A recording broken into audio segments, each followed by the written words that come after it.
It's a Christmas Day NFL slate, and what a gift. 3 games that look mostly like crap. Well, due to the work we do here on the Splash Play channel, as always, we're going to look at projections and ownership over at Stochastic. We'll see the top plays are, the top values are. We'll make some game theory takes along the way. We'll also see if ETR is their projections. I'm not sure they will, but if not, we'll run an optimal lineup somewhere. We'll figure out what the cash game lineup looks like for this Thursday Christmas Day NFL slate. We'll also see what the sims look like, what the top ROI lines. I forget if I clicked this already.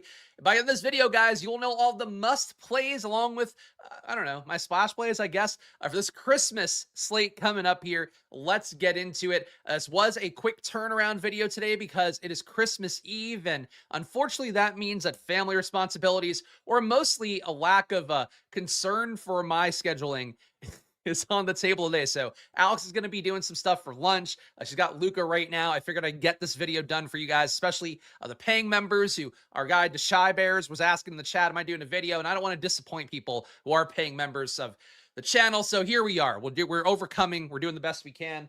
And I'm hoping the dog does not come over here during the course of this video. But guys, let's get going with our top projected plays. Jahmyr Gibbs, 23 fantasy points for him, facing a Minnesota team that right now is playing for absolutely nothing. Also, no J.J. McCarthy in this spot, so not a great situation for the Vikings. Going to be another Max Brosmer spot, a guy that had a decent catchable ball rate when he last played, about an 85% catchable ball rate from when I was going through a quick run through the data before the show.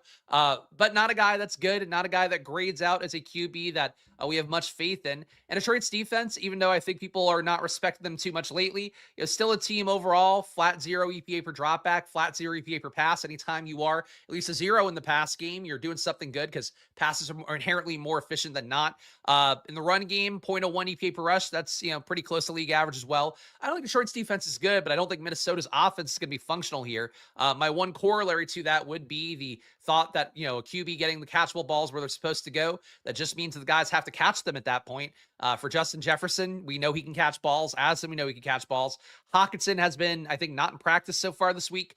So we'll see if he goes, but he's another guy that can catch a ball if it's where it's supposed to go.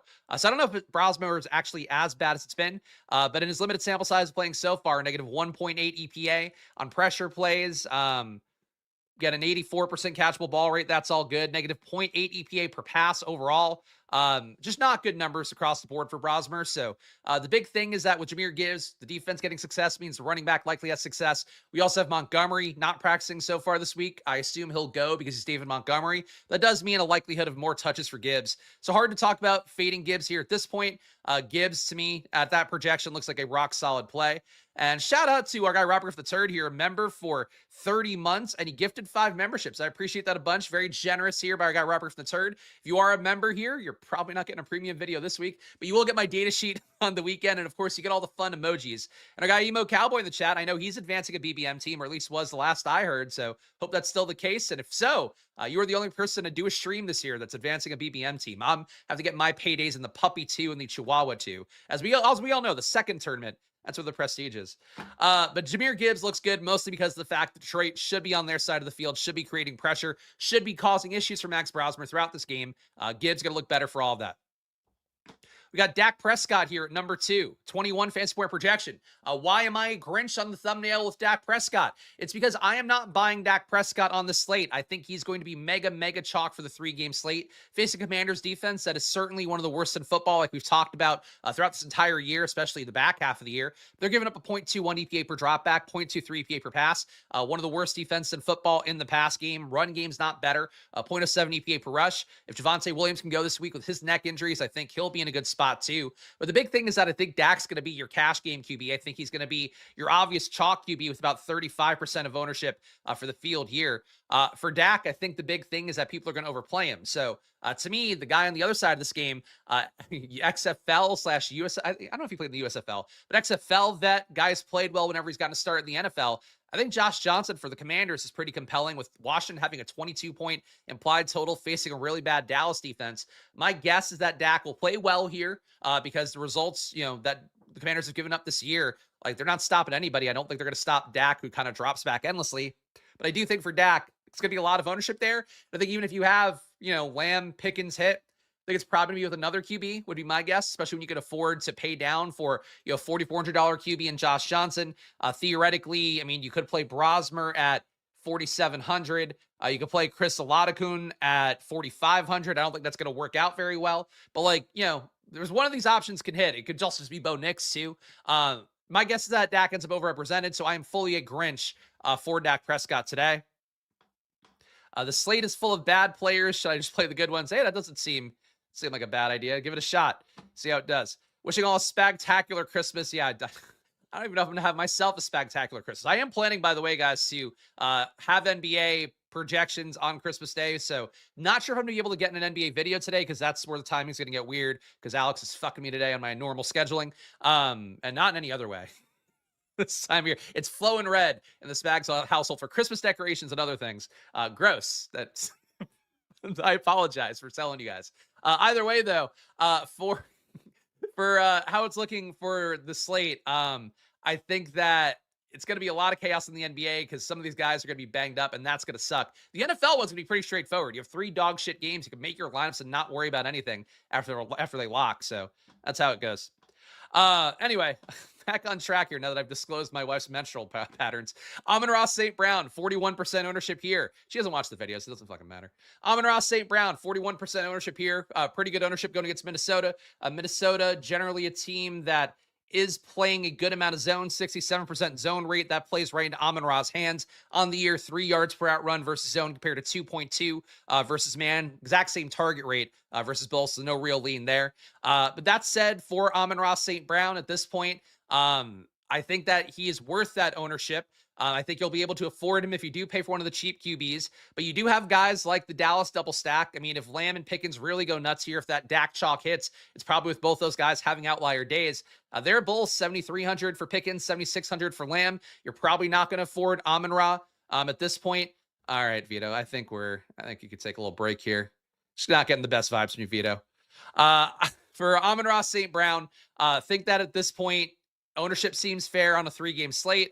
But, there are going to be other ways to build that don't involve Amon-Ra. And I do think people on a lot of slates just get kind of locked in on Amon-Ra more than they should. So Amon-Ra here, 41% ownership, totally with that number. Optimal rates at 42. That all looks good. But, an 18.9 projection, I think we can find guys with similar ceilings and maybe get more unique for it. Bo Nix, 18.4 projection for him. Number 4 overall. Just had a CeeDee Lamb with 17.9 projection, who is also ahead of George Pickens at 16.5. But Bo Nix here facing a KC defense that has not been good all year, but now people seem to be more aware of that because of the fact that KC is now playing for absolutely nothing. But overall, KC has given up a 0.03 EPA per dropback heading into last week, 0.04 EPA per pass. Red zone pass EPA also in the positive numbers. So KC in this spot, I think a team that's definitely vulnerable. For Denver, Bo Nix, he's going to be 29% owned. You're not really getting that much of a discount on Dak Prescott's ownership here. Okay. What is this shit, man? I'm just kicking people out of the chat today. I got to be honest, guys, on the NBA channel, we've gone members only chat. It's been a lot more enjoyable for me. The more that idiots keep popping in here on YouTube and be toxic, I'm just going to go to members only chat on here too. So just keep aware. Like, I'm not trying to threaten you guys, but like, this is about my process here. And for a lot of people that watch after the live video, so if you just come in and act like a dick or just stupid, like, you're just not adding value to what I'm doing here. So please keep that in mind. And if not, I'm just going to kick you off the channel. We got Bo Nix here, though, at number 4. Again, stack partners, pretty logical here. You have Cortland Sutton, you have Troy Franklin. I'm assuming we get no Pat Bryant after his injury last week. Mims pulling up the rear there as well. But you have stack partners that are okay. I'm not super stoked about playing Denver generally, but it's possible they just kick Kansas City's ass here because KC, only 11.5 implied points for them, literally playing for nothing at this point. Denver's defense is very good. They might just end up being on the Broncos side of the field very often. I think that's all good stuff for Bo Nix here. This guy's going to take a dump in a lot of people's chimneys tonight. I guess. I mean, I get people, the holidays are tough on a lot of people, but I'm not your therapist. Like, I'm just here to do the content that I have to do. And again, it's a lot of people that watch like after the live video. So I'm trying to keep the content good for those people. And I appreciate you guys. I hope you guys can have a Merry Christmas, but like, if you're being a weirdo in chat, it's not the day, not the time. And frankly, on this channel, it's really not ever going to be the time. I just don't enjoy it. So sorry. CeeDee Lamb, 44% ownership, just about 43, let's say. 17.9 projection on him. Again, I think if you're playing Dak, you're going to want to play Lamb with him. You're going to want to play Pickens. I think for Dak to hit his mega chalk, you really need to have massive upside for those guys. I mean, maybe a Flournoy and a Jake Ferguson on top of that. But, for CeeDee Lamb, I think it's a really good spot for him facing this Commanders defense. It's not very good. Lamb also is a man defense killer, and the Commanders, despite being so awful, still play man above league average at about a 29%, 30% rate. CeeDee Lamb commanding a 36% target per out run against man. For comparison, Pickens at 22, Flournoy's at 24, but Jake Ferguson's at 17. So really heavy CeeDee Lamb skew in man defense, and Washington is bad. So like Lamb might make those plays really valuable. I'm in the spot. I think CeeDee Lamb looks good. Do think, though, that we got a lot of ownership going to him as well. In particular, him and Dak, I would guess, going to be very important plays. All right. That's, again, I can't be more clear. It's not toxic chat day. Just because you're depressed at Christmas, don't bring it to YouTube people that don't care about it. Like, I can't be more clear about it. Now, shout out Jack, though. A nice chat here. Merry Christmas, Spags. Hope you and the fam have a good one, man. I hope you do, too. I hope the people, all of you guys in chat have a good one, even if you are a lonely weirdo. Let's sort by value here. We'll see what we get. It's honestly, man, like you show up, you do the work for the people that you want to help out here, and you get like people you just don't want to see. And maybe that's a metaphor for Christmas, where like you have some, I'm sure there's some family you don't want to see, things like that. But my goodness, just like, please guys, find happiness somewhere else. Like I enjoy what I do here. But like people that make me enjoy it less, I just don't have room for it. And I encourage you guys to have the same thing in your lives, please. Josh Johnson, top value. So Stochastic giving him a 14.4 projection.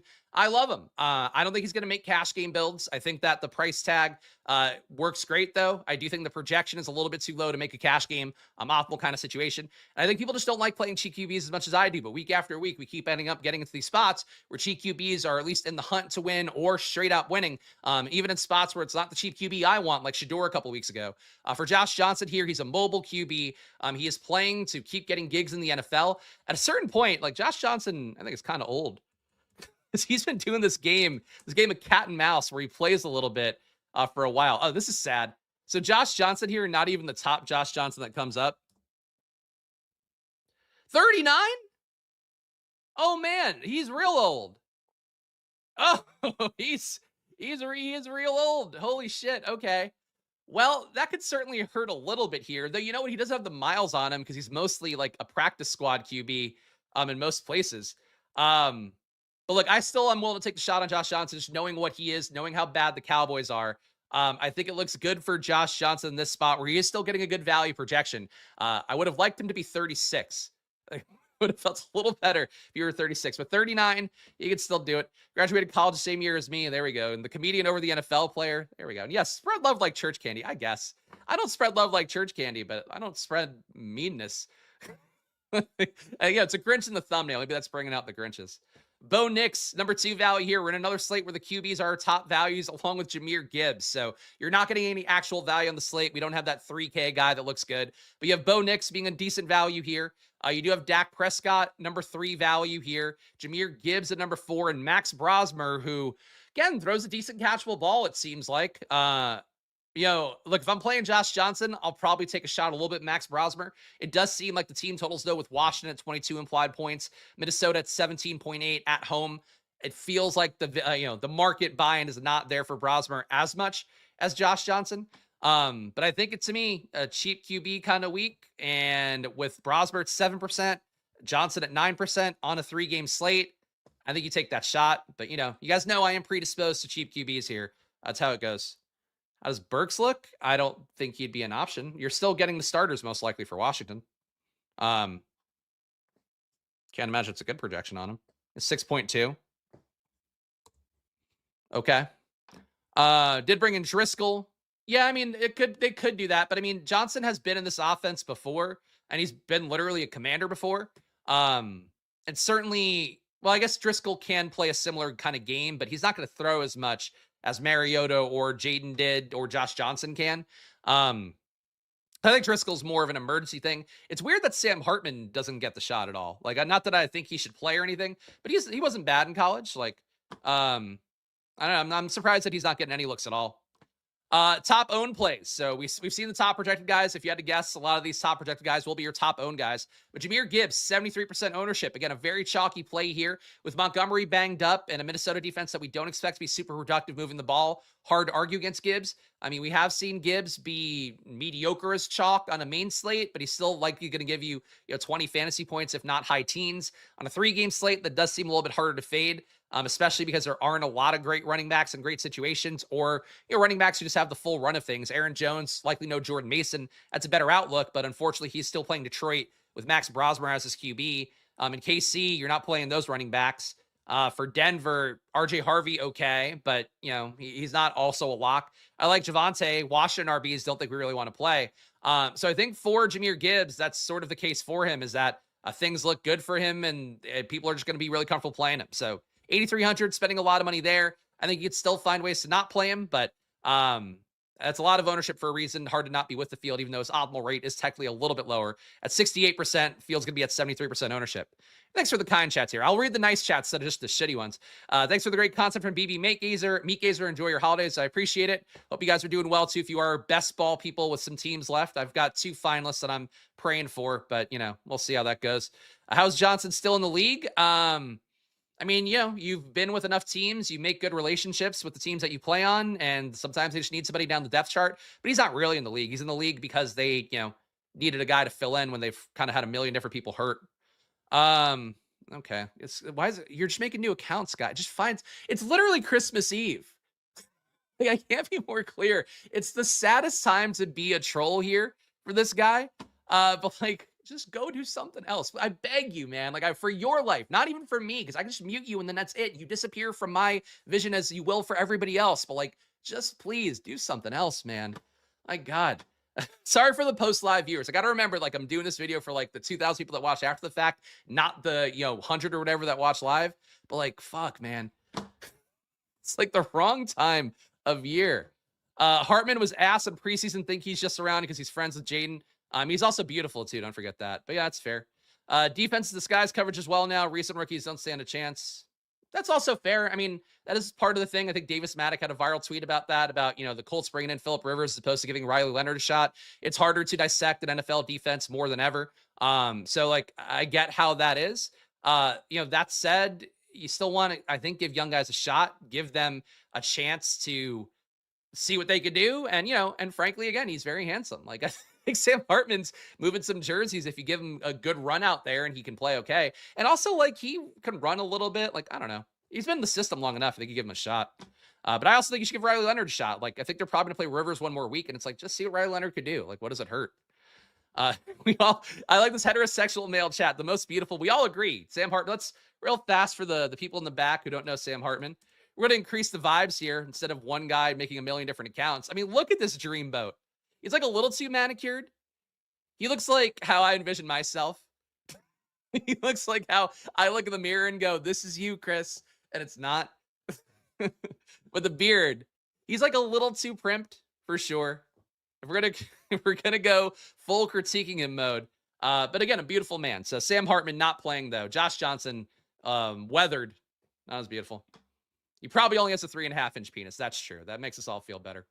Javonte Williams, going to be your number 2 chalk option here. $6,300 salary. He's got a neck injury, so that's not great. Cowboys also playing for nothing. So if they were to go to a Jaden Blue, a Malik Davis Moore, it wouldn't be the craziest thing in the world, just because of the fact that you kind of want to see what those guys have. But the Cowboys have not been inclined to do that. The Cowboys seem inclined to run out the string and play super hard while having games that mean absolutely nothing. So I think Javonte goes. Javonte's playing for his next deal as well. Think that he might be in line to get stupidly overpaid by the Cowboys here as they treat him like a bell cow back. And he's facing a Dallas team that's bad in the red zone run defense, bad overall in run defense, 0.07 EPA per rush, 0.07 EPA, actually, no, excuse me, flat 0 EPA per red zone rush. Dallas is not good overall, or Washington, excuse me, not good defending the run. So Dallas should benefit here no matter who's at running back. But Javonte, we know on the year, getting 20 and 10 to touch the game. Good red zone work as well with 4.4 a game. Basically a Jonathan Taylor level workload in the red zone, 2.1 of which inside the 10-yard line. So he's facing a team that's not very good, against a journeyman 39-year-old QB. I think it's a good spot for Javonte as well. So these 2 chalk options here, Jahmyr Gibbs and Javonte, gonna, I imagine, be in a lot of lineups. And I hope they're not the cash game RBs, but they probably are. And I think they're worth it, unfortunately. 2 very obvious plays, but and you can move away from it in large field tournaments, but I think they are really, really strong plays worth whatever ownership they get. Roughing the passer all day on Harmon. I see, now the chat's good. 3.5 is above average, right? I think so. I think if that's what you're packing, it's not the motion. No, it's not the size of the boat. It's the motion of the ocean. That's what they say. what Jimmy Garoppolo wishes he looked like. Jimmy Garoppolo, I think we know, is still peak dream mode here. And he's been doing it for years. He's still holding up like George Clooney. You got to give him credit. Must be killing it too in LA. Amon-Ra St. Brown at number 4, CeeDee Lamb at number 3. These guys both around 40% ownership. We've talked about them already. They are both also good plays in good matchups. On a slate where we have a lot of shitty players, shitty QBs that are going to make for shitty stacks. The chalk is real obvious this week. Like if I had to guess, this top 4 is kind of the core for a lot of people's lineups, and it would be for me too. RJ Harvey at number 5, 37% ownership here. Again, KC's defense, what are they playing for at this point? Not much. The total so heavy in favor of Denver. Denver is a 13.5-point favorite on the road in KC, which is crazy. That's like a crazy, crazy number. Definitely not something anybody would have expected if Mahomes were healthy. But that said, that all benefits the running back. RJ Harvey's work has been better lately. Still not quite getting the full crush of his role plus Dobbins rolled into one. And the pass game can still get there. There's a team that overall still 1.2% pass rate over expectations. So that does mean sometimes they can throw it a little bit more. Numbers are the same in the red zone too. I think for RJ Harvey though, just the motivation for the Chiefs, the fact that they could be running a lot more, hard to argue RJ Harvey. And again, wouldn't shock me if he were the utility and the cash game kind of builds here with Gibbs, Javonte. I don't know if you can afford Lamb, Amon-Ra, and Harvey, but Gibbs, Javonte, one of Lamb and Amon-Ra with Harvey. I think that might be pretty cashy. We'll see in a minute. Let's go down the ownership a little bit. Aaron Jones, no Jordan Mason in this spot, most likely 30% ownership. Definitely, if Minnesota picks up a lead at all, they'll want Aaron Jones to get the ball somewhat more. And you could see Aaron Jones get a few more checkdowns from Brosmer just to keep him clean if they scheme it that way. But really, the big thing is that you don't have a true backup there, at least one that's going to take half the workload like Mason did. So Aaron Jones, I think, an option here. Debo, 25%, McLaurin, 21%. I do believe in Josh Johnson enough, and I think playing one Commanders receiver, maybe that's your way to get unique. You probably still need a player 20% or less owned, I would guess, with that. But I think the Commanders receiver is under-owned for a guy who is a vet, who is a guy that does kind of my fantasy utopian style of play, runs, chucks the ball downfield. That's what Josh Johnson brings to the table. Troy Franklin under 15%. Travis Kelce, tight end, a QB's best friend when they are a backup who can't get the ball downfield or outside the hash marks. Kelce here, it's that ownership, not crazy at 4,500. Addison, if Brosmer can get the ball downfield, 11% owned. Josh Johnson himself, 10%. Brosmer, 7%. What's Oladokun at? Oladokun, 2. Oladokun took a lot of sacks in that last game, and his 11.5-point total is the worst we've seen this year, and even worse than some of those Browns totals in the middle of the season. But I would still be willing to roll the dice a little bit. Like, I just think cheap QBs, 3 QBs on the slate under 10% owned.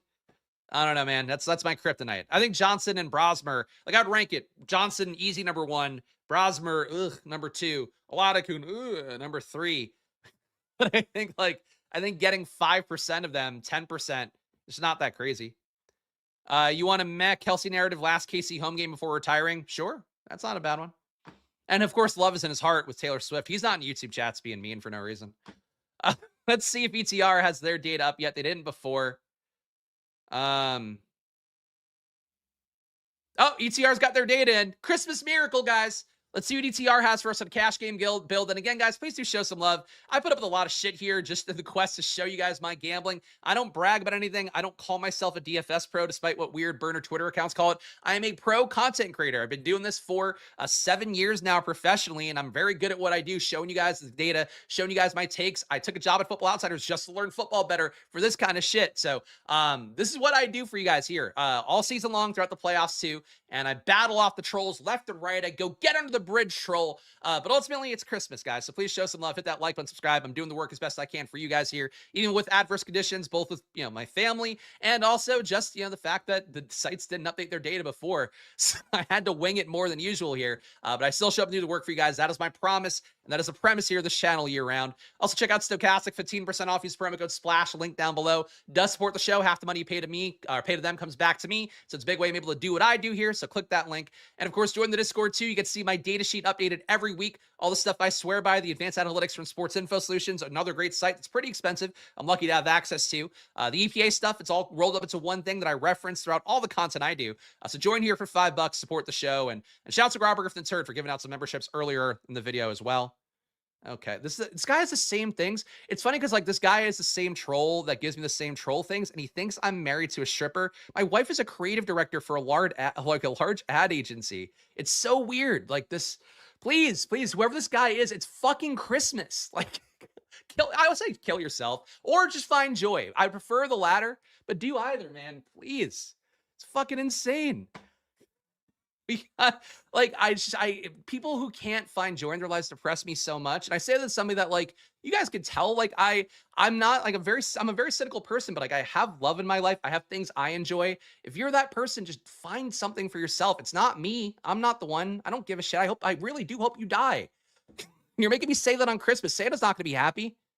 Not to throw shade on marrying a stripper. That's true too. Like there are people who probably made a lot more money than us in their 20s.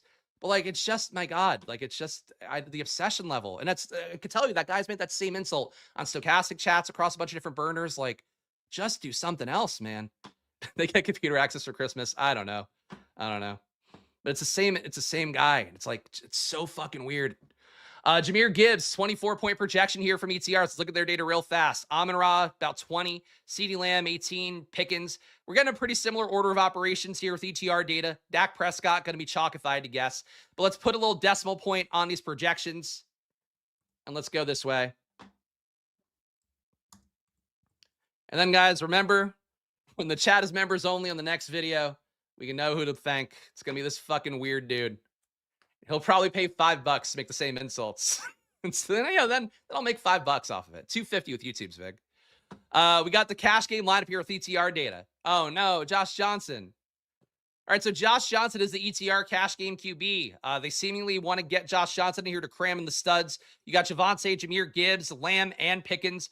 You're getting Sutton. You're getting all legit players if you cram in Josh Johnson here. So Josh Johnson, Javonte Williams, Jahmyr Gibbs, Lamb, Pickens, Sutton, Hockenson, Ingram, Broncos. So you are getting a Cowboys game stack here without the actual QB with it. So certainly if you're going to make one deviation from the cash game build, just playing Dak and I guess coming off Sutton, Ingram, Hockenson, that's one way to do that.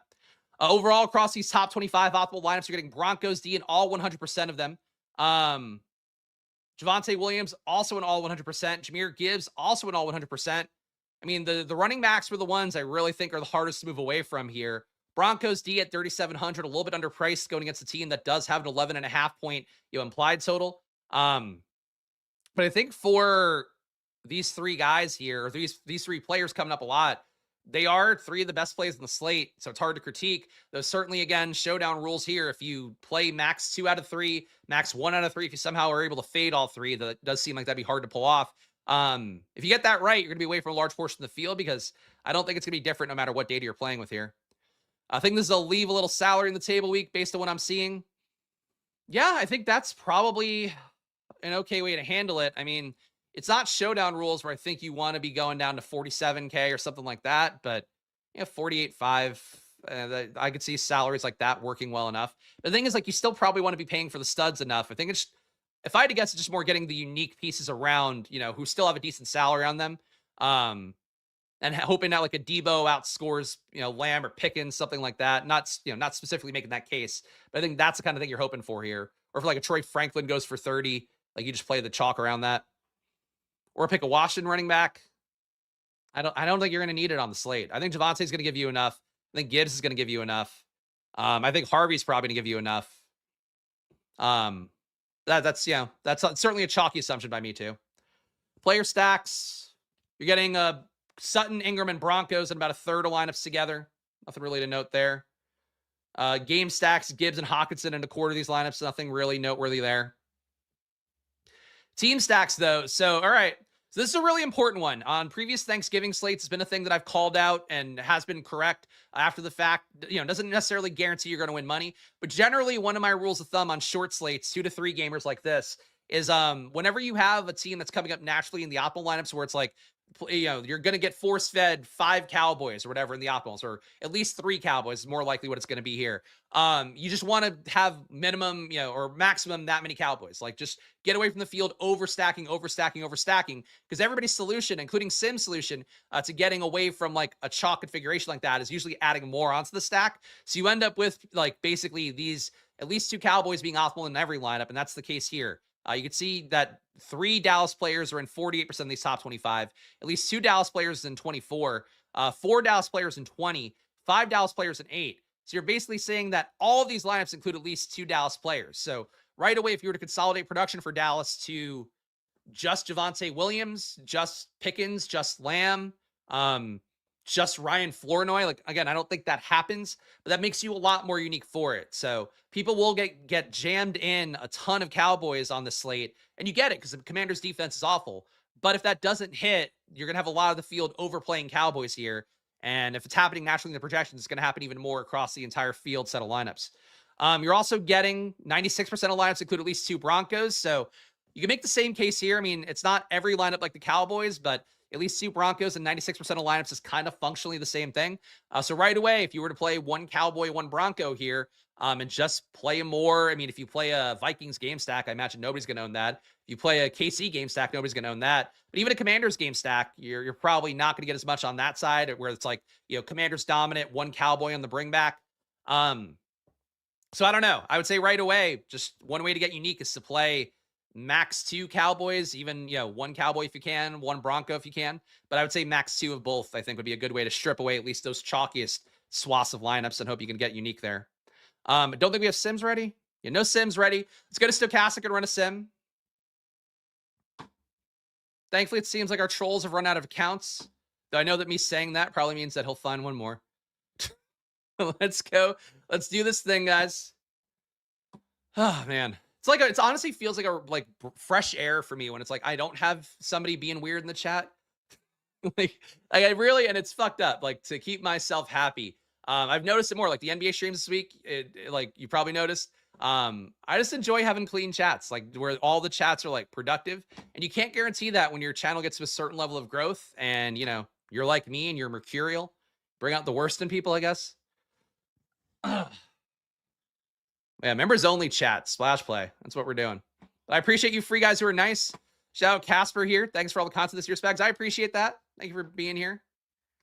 Yeah, not all non-members are bad, but all the bad guys are non-members. It's like the Venn diagram. Lessons learned for 2025. But guys, show some love here again. You see what I'm dealing with today. Some nice chats. That's glad to see that too.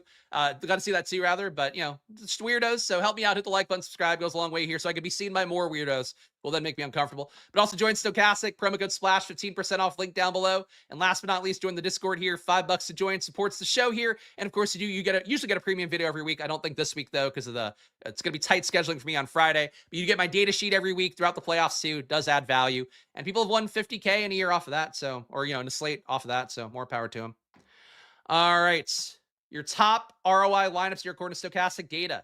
It's Dak up top. Dak, Jahmyr Gibbs, Aaron Jones, CeeDee Lamb, Ryan Flournoy, Deebo Samuel, Jake Ferguson, Jameson Williams, and Chiefs. So you are getting three-man Cowboy stack. You got a bring back of Deebo Samuel on this one. So that's the way to get more unique. And I guess Stochastic think that's unique enough. No dupes on it. Full salary spent, but can't imagine people are going to play a lot of Flournoy. So I get it. Number 2, Josh Johnson, Jahmyr Gibbs. Oh, okay. Washington double with 3 bringbacks from the Cowboys. Josh Johnson, Jahmyr Gibbs, Javonte Williams, CeeDee Lamb, Deebo Samuel, Terry McLaurin, Jake Ferguson, Justin Jefferson, Chiefs. The Chiefs part is tough, and they are making 4 of the top 4 lineups. That's pretty crazy. But boy, you really jam in a nice lineup with that. And again, I will say for Brosmer, I don't think he has a ton of fantasy upside overall. But I do think that this is like a nice team. And I think Jefferson, if the ball just gets where it's supposed to go, like if Brosmer just does that part, Jefferson can have the upside. Brosmer doesn't have to. So I like that team a lot. The Chiefs D, though, is definitely the worst part. But Bo Nix can fuck up. Number 3, Josh Johnson, Jahmyr Gibbs, Aaron Jones, Amon-Ra St. Brown, Terry McLaurin, Deebo Samuel, Jake Ferguson, RJ Harvey, Chiefs D yet again. Number 4, Josh Johnson yet again. Jahmyr Gibbs, Aaron Jones again. Deebo, CeeDee Lamb, Terry McLaurin, Evan Ingram, Amon-Ra St. Brown, Chiefs D. So it does seem like Stochastic will move away from Javonte Williams more towards Aaron Jones. We got number 5, Josh Johnson, Jahmyr Gibbs, Javonte Williams, Amon-Ra St. Brown, Terry McLaurin, Deebo Samuel, Evan Ingram, Aaron Jones, and Broncos D. It's a lot of Josh Johnson. Seeing him come up this much amongst the top ROI lineups and also being ETR's cash game build makes me think that perhaps that 10% ownership won't hold. But, casual players playing on Christmas, I don't think are going to be super stoked to play a guy who wasn't even on the roster, who's going to start for Washington. So I think the data is really supporting Josh Johnson here, and I think you'd be a fool to not have at least 10%. I'm the Portland of DFS. I naturally attract the weird, I suppose. Merry Xmas, been watching you since the Money Hat days. So those are still going on. But yeah, it's been a while since we did coin the Money Hat. I used to flip it on shows. And now I just wear it because it makes me more identifiable. Player ROIs here. Josh Johnson is a Christmas socks you get every year from grandma. Happy to have them, but disappointed it's never better. I think he could go nuts. It's the Cowboys defense. Like, it takes a few sacks, whatever. There's certainly, with Johnson coming up this much, I feel like if I'm not playing Josh Johnson, really got to think harder about the Cowboys there because they do create a ton of pressure, and maybe they create pressure, force some turnovers because, a lot of the sharp lineups will have Josh Johnson, it seems like. If ETR data is giving you him that handily, and Stochastic giving you him as well in your top ROIs. Evan Ingram at number 1 in terms of ROI, 10% ROI for him at a 3K salary. So Stochastic liking Evan Ingram here. He wasn't a good amount of those top ROI lineups. Josh Johnson at number 2. Again, he was in a lot of those lineups. He has 10% ROI as well. Ryan Flournoy at number 3, the least owned of the Cowboys here, facing a bad Commanders defense. And Flournoy has been really good. I mean, he's commanded targets at a better rate than I would have thought. He had a 21% target per out run rate heading into last week. Not that far behind Pickens at 24, and that includes the time period where Pickens was your alpha receiver. So Flournoy, not a very exciting player, but he's been really efficient too. 0.46 EPA per target. Lamb's at 0.32. Pickens at 0.55. Flournoy on this kind of slate, he is the kind of guy, if he catches a touchdown, he does it more often than it seems like. He could pay off really well and be your way to get unique for Dallas. Debo, number 4, 6% ROI, and then number 5, slightly negative ROI for the Chiefs. Jake Ferguson as well tied there. But Ingram, Josh Johnson, Flournoy, Debo, and then Chiefs D and Ferguson right behind in terms of ROIs. Stack ROIs, single stack with Josh Johnson, you're only positive ROI. Bo Nix and Dak Prescott not that far behind. QB double stack here. Josh Johnson has a 20% ROI. Everybody else is negative. QB plus 3 stacks. Max Brosmer has a 2% ROI. Everybody else is negative, but Josh Johnson not that far behind. Josh Johnson might not run well anymore. Who knows? But I bet he'll try. And again, he's just not taking hits. So, I don't know that you're going to get too much of a depreciated version of him. And also, too, if you can't see the field well, you're just going to run more naturally. It's a lot of ownership. It's a lot, my concern for Josh Johnson wouldn't be that he doesn't run or something like that. It would be that he just takes a ton of sacks, throws some picks in that process. I think that's where the Cowboys D gets interesting, especially if people get funneled to Chiefs D, who should just get steamrolled. But we got Jahmyr Gibbs, 79%, Fields 74. Again, a very chalky play, but Stochastic saying it's still worth getting to a little more ownership. Deebo Samuel, 65%, Fields at 25. That is a massive stand on Deebo here. He and McLaurin, I mean, they got to take a little bit of a downtick with Josh Johnson in there, but I don't know that Johnson's that much worse than Mariota. So sure. It's a lot of Debo, though, to get almost 3x the field, basically. Evan Ingram, 57% exposure, Fields at 20. Aaron Jones, 55% exposure, Fields at 29. And Javonte Williams, 52% exposure, Fields at 47. So if nothing else, pretty good cosign on our 2 chalky RBs with Gibbs and Javonte. You're at least with the field a little bit above it. But Debo, Ingram, Aaron Jones, guys coming up a lot. And it certainly seemed like those top ROI lineups did favor Aaron Jones a little bit more over Javonte. Though I think playing them both together would not be a bad thing either. Highest leverage plays here. We got Deebo Samuel, 39% more in the field. It's a really big stand there. On the field's 25% ownership. Evan Ingram, 36% leverage here. Big stand on the field's 20% ownership. Aaron Jones, 26% leverage. On the field's 29% ownership. So basically, he's getting played more than Javonte. So really big stand in favor of Aaron Jones, who does have a consolidated workload with no Mason, at least on paper. Ryan Flournoy, 24% leverage here. Fields at 14, you're getting 38. Jake Ferguson, 22% leverage. The Fields at 24, and you're getting 47. Where are they on Lamb? Slight fade on Lamb, negative 7% leverage. Pickens, negative 6. So it does seem like the sim is giving you more of the secondary Cowboys pieces. Flournoy and Jake Ferguson, who do play a lot of snaps, but pretty big stands on both here. I mean, half your lineups with Ferguson, more than a third with Flournoy. Negative leverage here. Jameson Williams, negative 16% leverage on him. He's only getting played 19% and Stochastic's top 150 in the fields at 34. Travis Kelce, negative 15% leverage, only 2% exposure in the fields at 17. Jared Goff, negative 13% leverage, 6% exposure, fields at 19. Negative 12% leverage on Troy Franklin, only 5% exposure in the fields at 16. And Chris Rodriguez, negative 9% leverage, fields at 12. So there you go. And I presume we're not getting Krosky Merritt either. Your Krosky Merritt not getting played at all. So anybody who wanted to play the Washington RBs, Sim not a fan of it, but you'll have your shot. Shout Jack here. Got to run. I'm going to finish watching later. Thanks for a great year. Hope you do ship one. Hey, look, I got my NBA win a couple weeks ago, so we're doing something at least. Good shit, Spags. Appreciate you, Paul. Glad to see you here. It's a happy holiday for all you guys checking in and popping. Glad to see the names that I know and like, as opposed to the ones that we get creeped out by. So let's go to our single lineup simulator here. We'll do a hand build to close it out. Yeah, we'll have the video for the main slate coming up on Friday. What time that is, keep your eyes peeled, because it might be an impromptu-ish one like this was, because I got to go bowling on Friday with our family friends. Luca beat, by the way, I didn't mention this on stream. A couple weeks ago, Luca went with one of our mom friends and their kids, beat two little boys who were older than him in bowling, also beat my wife and their mom, those other kids' mom, put up 100 in a game. And he was using like the rolly thing and it was bumpers. But I was like, holy shit, he threw like 4 strikes. It's like, I don't know. This kid's got something. I love hearing things like that, but I'm going to dust him. He's not going to win this one. He'll fucking cry. He's going to be mad at me when I beat him this week. Thank you for that. I'm not going to read that one. By doing hoops today, it'll be time dependent. I'll have projections tomorrow, no matter what, for members of the channel, but it's going to be tough for me because Alex is fucking me on my time frames today. So I won't be able to do the 2 p.m. window. And then Luca's going to be here all day because he's not in daycare. So keep your eyes peeled. We'll see. I'll try to, but no guarantees. All right, so let's start it off with this one. We'll go Josh Johnson here. He is my preferred pick. I'm not going to get cute here. Sim's going to like him. I worry about the ownership for sharp players, but the field, if they get to 15%, fine. If Josh Johnson ends up being 25% owned, then burn it all down. Who cares? But I'm probably going to play like 25% Josh Johnson. RB, Gibbs, Javonte. I believe in these guys. Don't mind Aaron Jones, but let's see what we get at receiver with this. McLaurin takes less passes to get there on paper than Debo, so I'm going to go McLaurin. He's also a little bit less owned than Debo. Sim like Debo more. McLaurin's a lot more expensive. I think that's why. But I'm going to go McLaurin here. I like Amon-Ra, and I do like Lamb. So I'm going to jam these guys in. It means we got to go cheaper at tight end. Ingram, we know the Sim likes at 3K. We could do that here. Yeah, not crazy about Ingram. Now we got 3,400 left for the last 2 spots. We know the Sim likes the Broncos. Actually, no, we know the Sim likes the Chiefs. ETR likes the Broncos.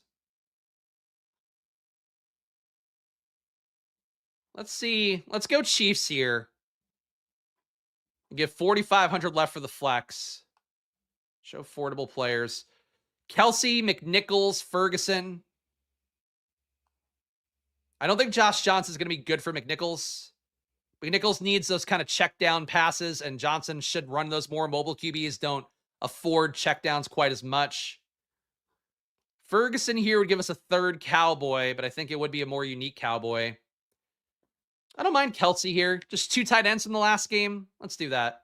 Let's go large contest, 25% to first. The same settings as our Sim, basically. My team here, Josh Johnson, Jahmyr Gibbs, Javonte Williams, Terry McLaurin, Amon-Ra St. Brown, CeeDee Lamb, Evan Ingram, Travis Kelce, Chiefs D. 50% ROI. And then just out of curiosity here, so that lineup's good. I'm not going to build any differently because I think that covered what I want enough. What would be the optimal here for Stochastic? Their cash game build. They would have Bo Nix in their cash game. Bo Nix, Jahmyr Gibbs, Javonte Williams, CeeDee Lamb, Cortland Sutton, Debo, Jake Ferguson, Evan Ingram, and Broncos D. It's a little bit different than the ETR cash game build. This is one of those slates where I think the ETR data and Stochastic data might go a little bit more head-to-head. Because if I had to guess, Stochastic likes Josh Johnson more because they don't view him as a cash game optimal, whereas the ETR sim might like him less because they're going to view him as that cash game optimal. So it might be a thing where like the 2 different sites end up playing vastly different lineups. maybe a week to average out projections. That's what I do. If I do Saber Sim for NFL, which frankly, to be candid, like I use everything as part of my process, but for NBA, I like Saber Sim a lot because I get the most out of my projections with Saber Sim. For NFL, I've not been having a great time with it the last couple weeks, so it might be just my experience. But what I'll probably do is just average out stochastic and ETR because like I don't want to have a lean either way. I want to play what I want to play. It's always my approach. But I think stochastic is going to give you less Josh Johnson as the cash assumption. I think ETR is going to give you more. That's sort of my takeaway on that. Just glad you already hit a bank on NBA. Thank you. I appreciate that. Yes. Wifey's love that. I didn't tell Alex. It wasn't a big enough win to, it has to be like at least a 50K win for you to tell Alex. Anything besides that, I keep to myself. But guys, I'm going to give you guys, I don't know, one last run through ways to get unique on the slate. Before I do that, let's quick one more run through plugs. Please hit the like button. Please subscribe. Again, I'm here doing the work as best I can. I try to make fun thumbnails. I try to show up as prepared as I possibly can. Make sure you guys have the data you need to have some success on these slates. And I'll keep doing that work regardless of how many assholes hop in the chat and make it uncomfortable for me. I mean, it doesn't really matter that much. I'm not uncomfortable. I just want to have joy. I just want to always experience joy. And for you guys here, I promise to bring as much joy as possible for the Monday and Thursday showdown slates. Friday, we do our main slate videos. It's going to be the case again this Friday. What time? I don't know, but we will have a main slate video coming out on Friday as well. Check out Stochastic, 15% off. Link down below if you guys want to check it out. Use the promo code SPLASH when you go over there to sign up and you get that 15% off. And then half the money you pay to them comes back to me. But all the cheap packages, all the expensive packages, it is 15% off that promo code SPLASH. So take advantage of it weekly, monthly, whatever you want. Good time to get in there for the NBA and NFL. Final months of having both here, or final weeks really of having both. So join over there, check it out. Really, Stochastic, the big thing they have going for them is like it's mostly idiot proof. Like you could do stuff, you can even fuck with projections. They won't lead you to astray. So use that data, you'll feel good about it. And last but not least, join the Discord here. $5 to join, support the show here. Shouts to all the members here. I appreciate it a bunch.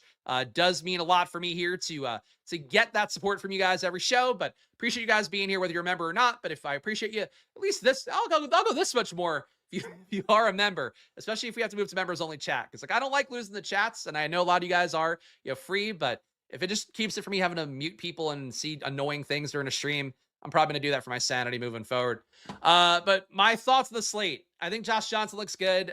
I keep an eye on ownership. Like if you hear him talk about, if ETR does a stream for Christmas and they talk about Josh Johnson, and then you hear Stochastic talk about ETR, or talk about Josh Johnson as well, they probably won't be talking about ETR. Be mindful of Josh Johnson's ownership, but to me, he feels like a 25% play. I think Brosmer feels like a 10% play. I think a lot of Kuhn feels like a 5% play. To me, it's always better to roll the dice on those guys that give you unique construction, because QB upside is always so hard to pin down for the field. And also, like if the stack partners hit, that's really all that matters. So I'll play those guys more. They'll account for like 35-40% of my ownership, because that's how I play DFS slates. Besides that, I think you still want to play Gibbs as much as you can, with the field. Probably don't want to lock him. Javonte, same thing. Play him 50-60%. Don't lock him. Get some other looks. Aaron Jones, probably also worth 40-50% ownership. Don't lock him. That's the kind of slate it is. Just get different looks around this stuff. Hopefully something comes together for you guys. Make sure to gamble responsibly, especially this time of year, guys. I always try to say it. It's Christmas. Like, spend your money on the important stuff that matter. But it is still always money time here. Follow me at Chris Spags. Follow this channel at Splash Play Pod on Twitter and YouTube. Check out my NBA channel at Splash Play Bets, or click the playlist on YouTube. And if you're on Twitter, you see it there anyway. And shout out to all the kind members of the chat. I appreciate you guys being here. I hope it's a Merry Christmas for all of you. Even the guys who are assholes. I really hope you guys find a Merry Christmas, because this is the time of year where if you can't find happiness, you can't find joy, then you're just an AI Grinch thumbnail. I mean, no, but like really, even the Grinch found joy. You can't find joy, and the Grinch could find joy. That guy's heart didn't work. So fucking find something that makes you happy, even if you're just eating Chinese and smoking weed. I don't care. But for the people that are going to be dicks, never forget, you want it to be one way, it's the other way. I'll see you guys again soon. Enjoy your days. Good luck. Keep your eyes peeled if I can get an NBA video out later today. But if not, I'll see you guys on Friday here again. And good luck, guys. Bye-bye.